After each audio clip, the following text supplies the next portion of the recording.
some people, they just never learn. I've said time and time again that under absolutely no circumstances should you ever apologize to an SJW. It will not work out in your favor.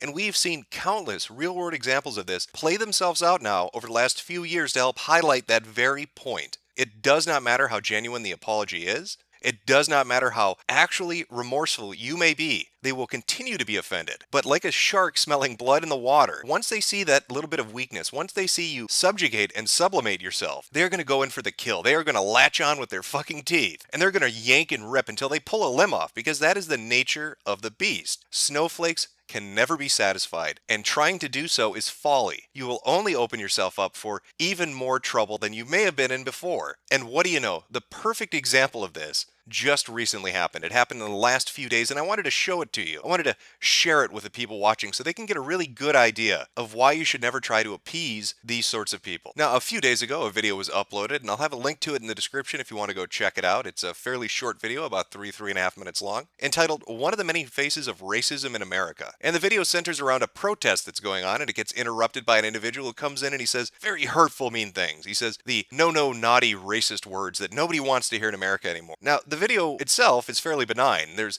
not a lot to it. He comes in, he says some things, and then he leaves. There's no violence, there's no physical fighting, no pushing and shoving. It's pretty clear cut. He says some stuff they don't like, and that's the end of it. That really is what the video is. But the internet, being what it was, once it saw the video, decided we're going to find out who he is, what his name is, where he lives, where he works, and you can imagine what they did with that information. That's right, they tracked down the company he works for.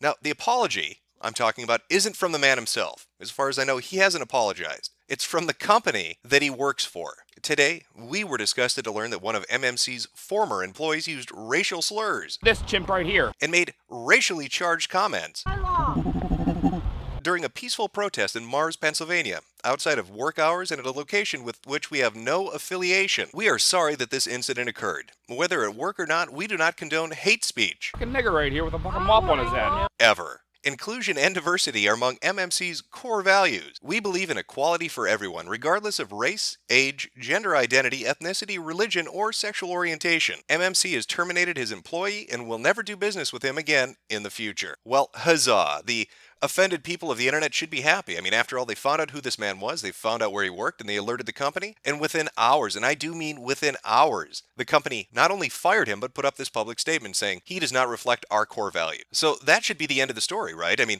everybody should be satisfied. They got exactly what they wanted. This company has done exactly what the people who were upset by that video could have wanted. Of course not. This is where the snowflake mentality really kicks into high gear, because you're going to see in the reaction to this post exactly what I'm talking about when I say you should never apologize to these people. Now, the company didn't do anything wrong. The company didn't go out and make these statements. The company didn't offend people on the internet. This is just a guy that works for them.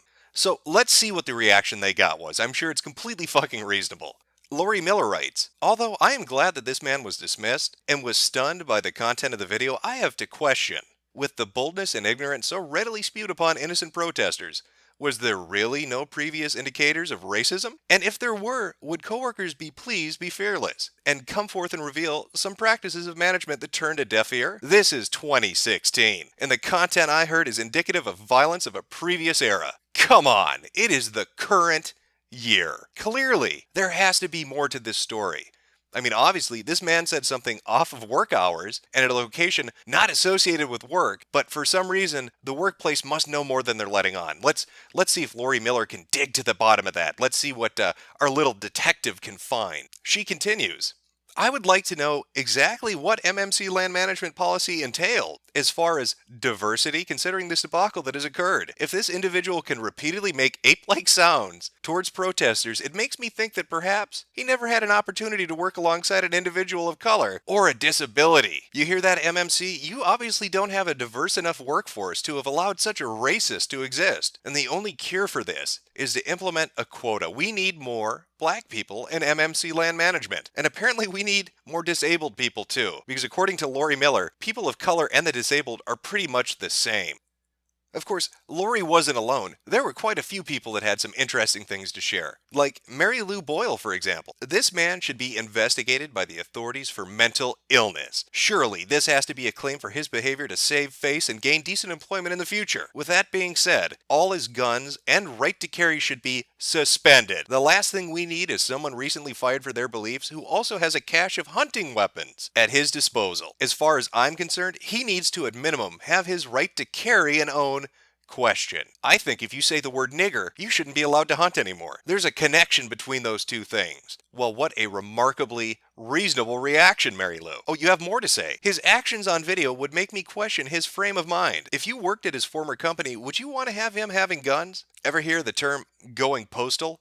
Yeah. I would call the authorities and have it put on record. I certainly wouldn't want to be anywhere near him when he snaps. Hello, 911? I'd like to report a crime. There's a man ooking at black people. Yes. If you could send at least 5 squad cars, I think he might have weapons. Yes, I'm certain he is ooking in the first degree. Please, for the love of God, get SWAT down here. She finishes up with, actually, when someone reports him for suspicious behavior, it is mandatory they do a well check. And if I were the issuing authority for that right to carry license and saw that video, I would have explaining to do if I didn't do my due diligence and investigate. So let's sum up what Mary Lou is saying here. A man goes to a protest outside of work hours, not on the clock, not with the company. Just a guy going to a protest. Walks up to a few people, says the word nigger, and ooks. Now, in her world, ooking at somebody must mean that you are about to plan out a methodical attack. You are going to go postal and fucking murder everybody. And so she doesn't just want to have his rights revoked to own or carry a weapon. She wants the authorities involved. Because it's not good enough that he just got fired. We need to take his weapons too. Maybe Mary Lou would advocate, taking back his assault home. And I hear he might have an assault car too.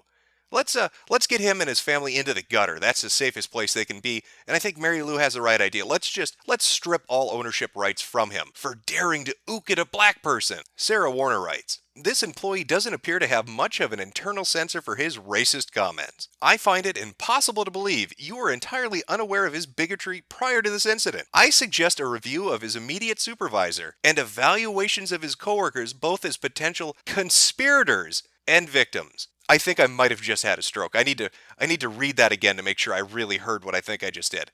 I suggest a review of his immediate supervisor and evaluation of his coworkers, both as potential conspirators and victims.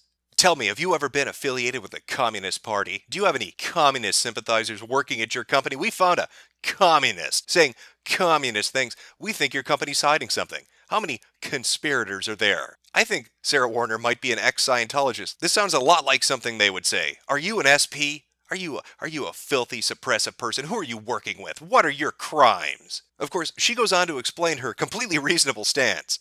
Lynette, if the company is serious about not employing racists, then they may have to terminate more than just this employee. After all, this guy's not a quiet racist. He's obnoxious, and I'd report him if he were my coworker. Ask yourself, what kind of person would let his work behavior slide? Well, this is a reasonable response. We just need to fire more employees and hold an investigation to see who he was working with when he went to make a statement on his own outside of work.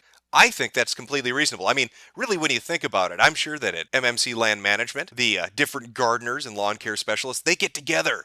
They get together when the boss isn't looking, in hidden broom closets and on the basement floor, and they plan out logistical support to send one of them out to ook at people. That's a completely reasonable day-to-day thing to have happen at work. I can imagine just around the water cooler them going over their tactical assault ooking plans and deciding what group of people they're going to go out and offend. Harry Robert writes, by the way, John Pizzone, we are watching you.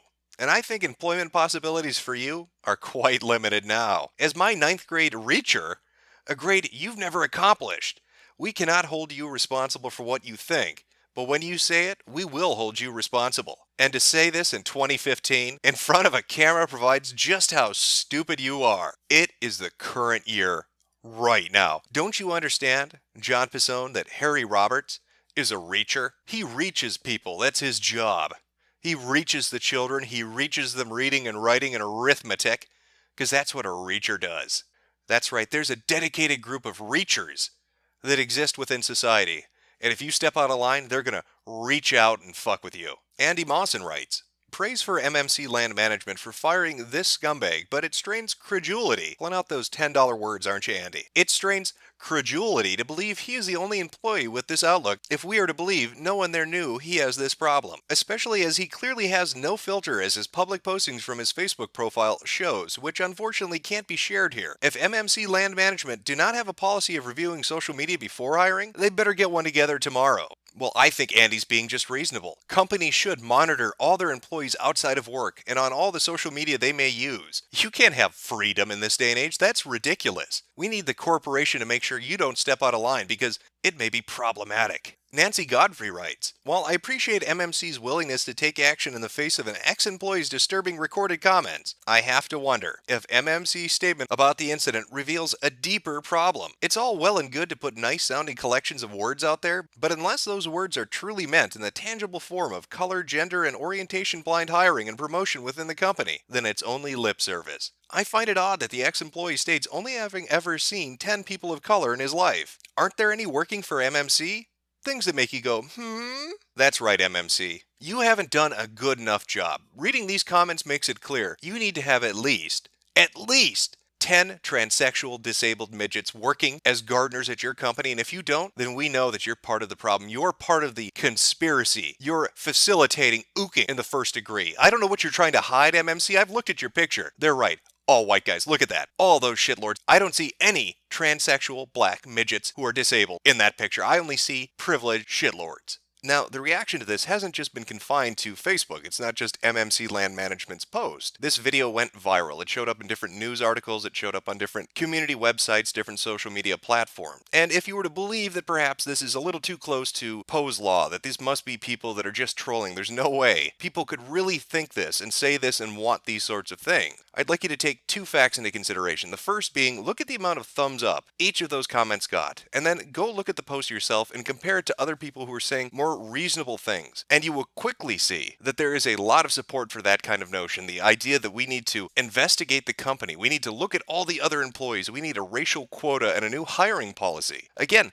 this company gave them what they wanted, but it wasn't good enough. The other point I would like you to consider is the one I'm going to show you right now. Now, there's a YouTube channel out there, Advice Show TV. He's talked about this incident. He did 2 videos, and he also put a few social media posts up. I want to read one of them to you, and he outright identifies who's involved in getting this resolved. Now, this is from his Instagram account. The social justice warriors got the racist from the viral video fired from his job at MMC Land Management. Everyone sent them the video and they quickly took a stand against racism. Social media have power when used for good. I bet this racist will learn not to call black people chimp and the N-word anymore. Advice Show Media. Now, here's an individual who has a large subscriber base who's been following this and done videos on it, and he's outright stating SJWs are the people responsible for getting this guy fired. Now, maybe you're thinking, oh, well, he's a reasonable individual. Maybe he's just upset. Maybe he thinks that this person should be fired because he said something racist and that affects the company, and that's really all there is to it. I'd like you to listen to his stance, and this is from his second video on the subject. Just take a listen to what he says. And any people who like to think like that man, make sure you think before you start calling people names, and even online, because when you do it online and a person really want to get at you, they can find you. It's really not that hard to subpoena your IP addresses and stuff like that to find out who you are. You think you're hiding behind profiles, because I have a website and I'm telling you, every person that go to your website, an IP address is logged. It will track you and they'll find you so quick. That's right. If you go up to the Advice Show TV and you ook at him, he's going to have your IP address subpoenaed. So you pay the price for daring to do that. Think of how insane he is. He thinks he can get a subpoena based off your IP address to compel an ISP to give your identity out to him because you ook at him on the internet. So there's no wonder he's talking about SJWs getting this done. He is an SJW. This is their mentality. This is how they operate. The people in the comments that you're seeing, the people that are commenting on his videos, if you go read through the comment section, you will quickly see a common theme amongst them. They are never, ever satisfied. They aren't happy that he's been fired. That's not good enough. They want to take away his gun and his property and his rights. They're going to keep an eye on him because he's never going to work again. That is how vindictive they are. And even beyond that, And more to the point of the video itself, MMC Land Management responds immediately. Within a few hours, they fire him and say he does not represent our company, and they are in the comment section right after that saying, not good enough. You obviously must have racist employed. You don't have enough black people. You don't have enough handicapped people. You need to get hiring quotas in place. You need to have sensitivity training. We need to interview people. We need to get the authorities involved because obviously your company has a problem with it. You can never make amends with these people. Nothing will satisfy them. It doesn't matter how genuine you are about it. It will be thrown back in your face. It is a waste of time, an utter waste of time, and it will hurt your bottom line trying to appease people like this. So I hope MMC Land Management helps to highlight this a bit for people. If you find yourself in a situation where SJWs, where the snowflakes are fluttering around you, and they're demanding an apology because you've offended them, don't give in. Don't apologize. It will not work out in your favor.